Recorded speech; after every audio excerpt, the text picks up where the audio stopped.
This is Luke Ranieri with my father, Robert Ranieri, and this is one of his newest paintings from 2018. Tell us about it.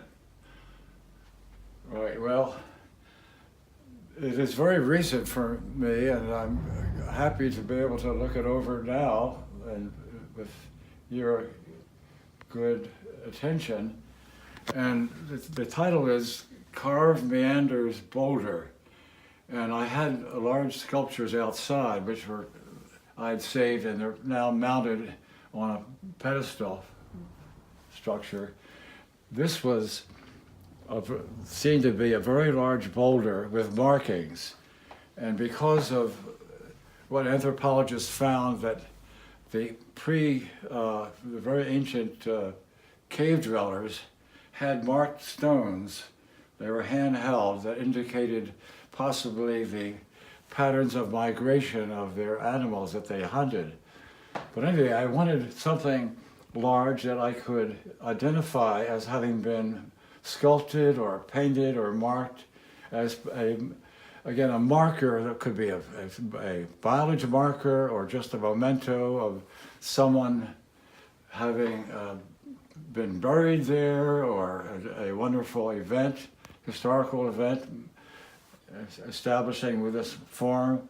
So the way that has been painted, there's a side view of this that one can see, and then let's say this is the front. And what happens then is that there are a series of surface tensions that are manifested here. What happens on this big boulder form here, which is actually, when you're back a bit, it'll feel like it's coming in front of the canvas plane. It's not just looking through a window, it's something happening outside. So then, as you look across, you can see that there are various groupings. What we have here, the illumination of some of these patterns on the big boulder form, and then your eye will wander across and you're engaged by this series of dark marks, almost like large letters, and answer down below with a smaller thing. So you begin to get the fact that some of this is coming forward, and that form down there is receding. And as you progress across, you can find that there are these marks, a series of these elliptical swirl-like forms, and they have also the chance to be engaged. So you have the surface tension of the large to this, and then suddenly you are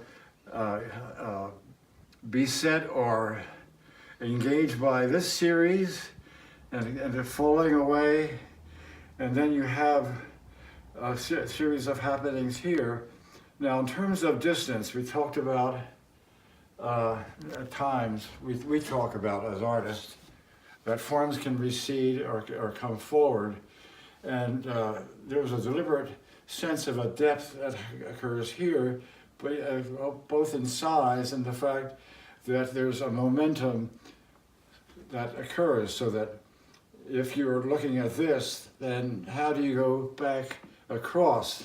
It's a little like crossing a stream, where you are crossing stepping stones in a stream to get from one side to the other. So there are a series of places you can land on and to move across, again, go from very distant to closer and closer and closer to us. And then with all of these arcings, you have ways of being directed up and elsewhere. Now, obviously, these, because of the light gray, they relate to the white arc, and you're pulled up to the arc, and the arc has you go up to another big arc, which covers some more distant material. So you have various rumblings and interlockings. And you can think of, if you take one hand and grab the fingers of the other, it's interlocking, so there's a lot of interlocking that takes place. And because of the idea of markers, when you look at this from a certain distance, you'll see that as I developed these forms, I counted it, and you look at those black diamonds, and they are like markers. They're also like music notation. Again, when you see the music score, you're following the lines and the notes as they appear. You're working as you're reading a book. You go from left to right, that's how we do it in the West, and you get a progression of sounds and echoes, and so that there are various bodies or coordinated elements that have their own kind of integrated tension, which are in competition with their neighbors, so back and forth. And then in terms of spatial depth, the arcing up there inside of that rich red, is that further away or closer than this system here? So those things that are competing momentarily as being more distant, one has to say, be with it a while. Which one is further away? How do I get from one place to another?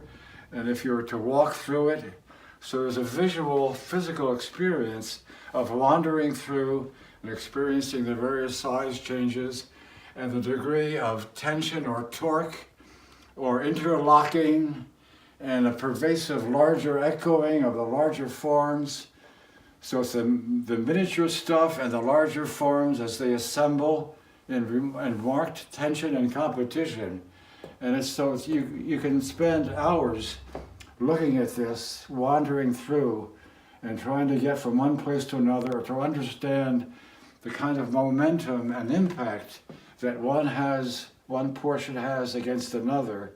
And obviously the long review of the substance of the idea as carried and suggested by the title, this archaeological idea that I'm suggesting about the Stone Age people with marked stones that indicate a pathway or directions before written language. And so all of this is a compendium of opportunity to sit back and just wander through it. No agenda, no program, nothing say required of you except to be open up to what is happening for you, what is prevailing, what endures in your life, and the things that occur that are part of your native creative responses to living the life. Thank you, Papa.